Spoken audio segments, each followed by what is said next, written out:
So in this video, we're going to show you how to tell a story and really tell the story in a way that's going to captivate your audience and get them to really pay attention to you.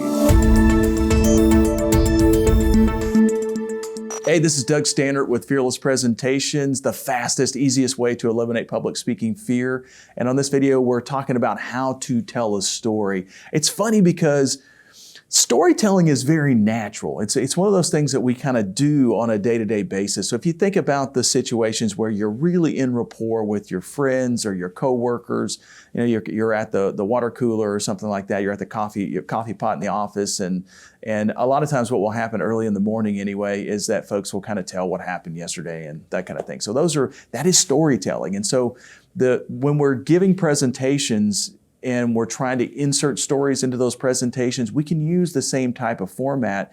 But if you use a specific type of formula, you'll get a little bit better result than to just kind of shoot blind. And the first thing that you want to keep in mind about telling a story is that basically what we learned in literature class and how to write articles when we were in elementary school and junior high school is you always start with the W's, the who, what, when, where. And that's one of the things that we teach people how to do in our public speaking class is to start with when this thing happened.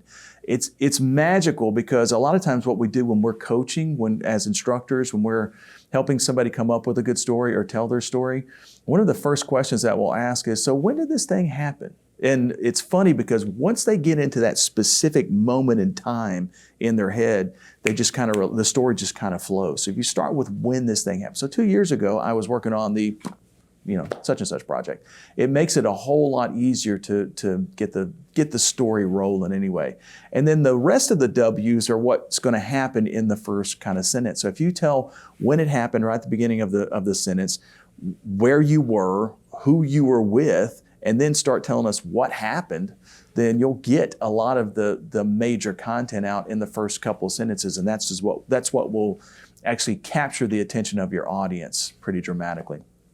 The thing that people ask me about a lot in public speaking and telling stories is how long should a story be?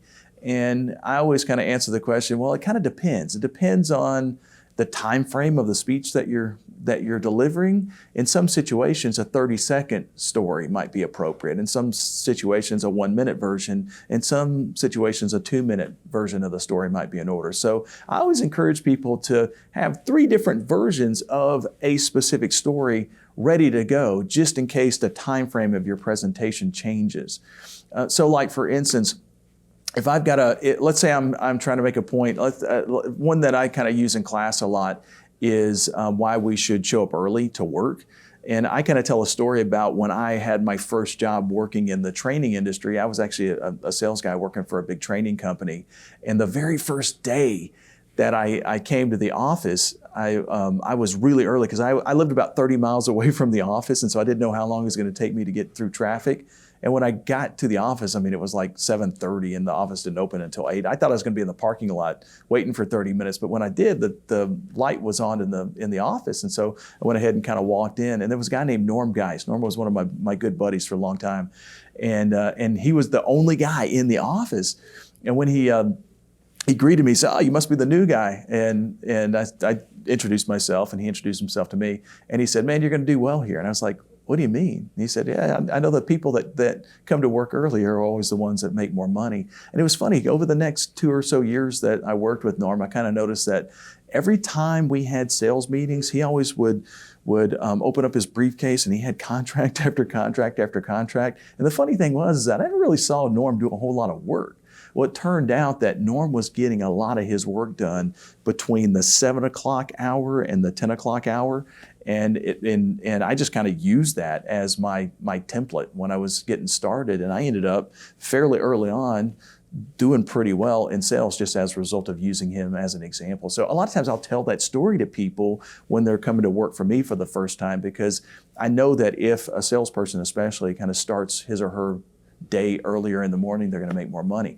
So that was kind of like, I don't know, maybe the 1.5-minute version, but I could kind of shorten that down into a 20-second version or a 30-second version and maybe not tell as many details, but still get a similar point across. Or I can go into more detail and kind of talk about the day that Norm retired, Norm retired, and he came up to me that day. It was a Friday afternoon. And he said, "Hey, Doug, one of the things that I've kind of noticed about you is that you have that strong work ethic. I can go ahead and continue that because you'll make a ton of money here if you keep doing that." And he said, I would ask you though, I know you're coming in about 7:30, come in just a little bit earlier and you'll actually make more money.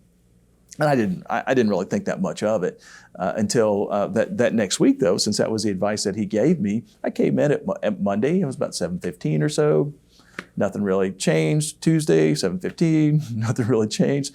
Wednesday, though, I came in at 7 o'clock in the morning, and when I did, as I was actually punching the code into the alarm, the phone was ringing at the office, and I quickly answered it. And it turned out it was a guy that was the president of a commercial real estate company in Dallas that was calling at like 7:02 or 7:03 in the morning. And he basically, when I answered the phone, he said, "Hey, do you do sales training?" We said, "Yes."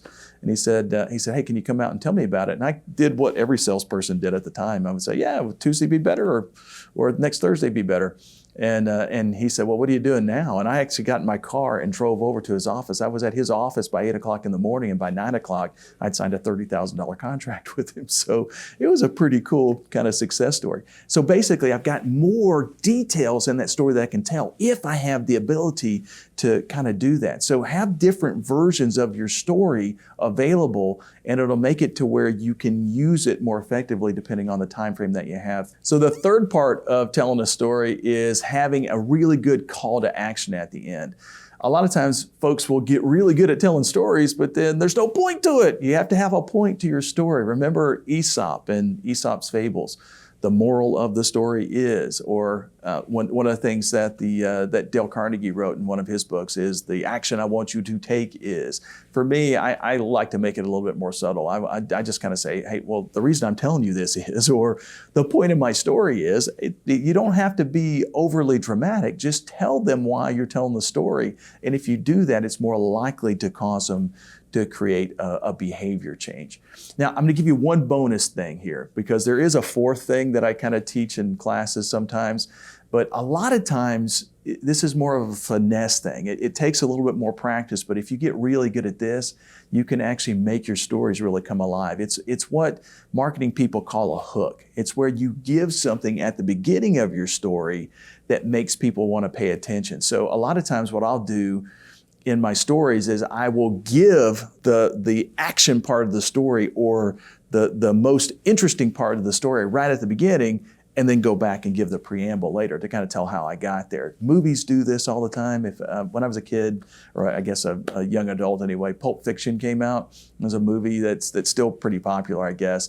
And at the very beginning of that movie, there's a big shootout, and then they go back and show how all the things that took place in that movie, or in that time period anyway, that led up to the big shootout at the end. So it's a fun way to really captivate your audience. So if you have the time to practice, I would encourage you to put a little hook at the beginning to make people really want to pay attention. So do those four things, and you're going to have fantastic stories that your audiences are really, really going to love. So I hope you enjoyed the video. Hey, make sure and hit the subscribe button. And if you could, leave me a comment if you have questions, or if you've had situations where stories have really helped you out in a presentation, leave it in the comment. I like to respond to those as much as I can.